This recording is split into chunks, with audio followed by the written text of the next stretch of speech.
की वीडियो है।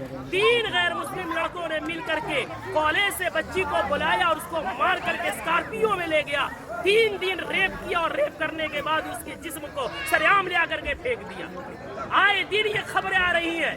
मैं पूछना चाहता हूँ, इसके पीछे के जिम्मेदार मुआशरे के हमारे और आप जैसे बेगैरत लोग नहीं है जो शादियों में, नाच गानों में, पैसों में आग लगा रहे और आग लगा करके शादियों को इतना मुश्किल बना दिया कि वक्त में शादियां नहीं हो रही है, जिसकी वजह से हमारी बेटियां, जज्बात उनमें भी है, जज्बात की रो में बह करके एजुकेशन वाली बच्चियां गैरों के गोद में खेल नहीं रही है, बल्कि टिश्यू पेपर बना करके उन्हें इस्तेमाल करके गली कूचों में फेंक नहीं दिया जा रहा है, बल्कि उनके चेहरे उड़ाए जा रहे हैं। इतने अदब एहतराम के साथ बार बार इसरार करने के बाद झुक करके, बाप कह करके, भाई कह करके, ईमान का हवाला देकर, इस्लाम का हवाला देकर, पूरी सोसाइटी के आदो पैमान का हवाला देकर के कहा गया, लेकिन फिर क्यों नहीं माने?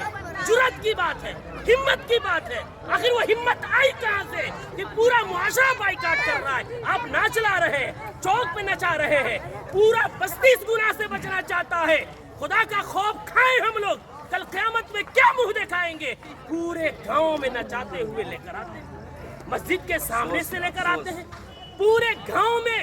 ये क्या है? इसको जिद नहीं कहते हैं तो और क्या कहते हैं? इसको हठधर्मी नहीं कहते हैं तो क्या कहते हैं?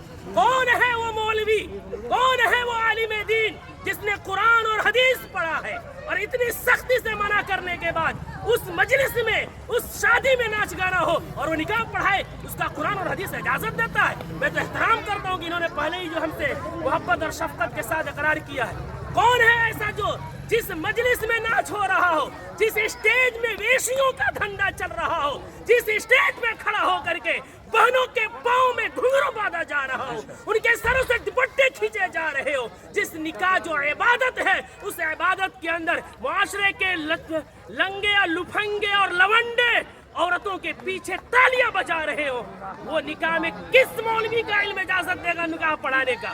कौन सी कुरान इजाजत देगी? कौन सी हदीस इजाजत देगी? यहाँ सब कलिमा पढ़ने वाले हैं।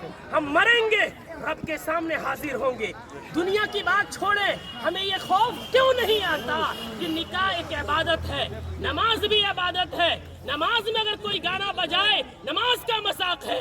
निकाह में कोई गाना बजाए, वो निकाह का मजाक नहीं तो क्या है? जो मौलवी कुरान की आयत पढ़ेंगे उनका मजाक नहीं तो क्या है? हदीस पढ़ेंगे उनको पैरों की ठोकरों में रखना नहीं है तो क्या है?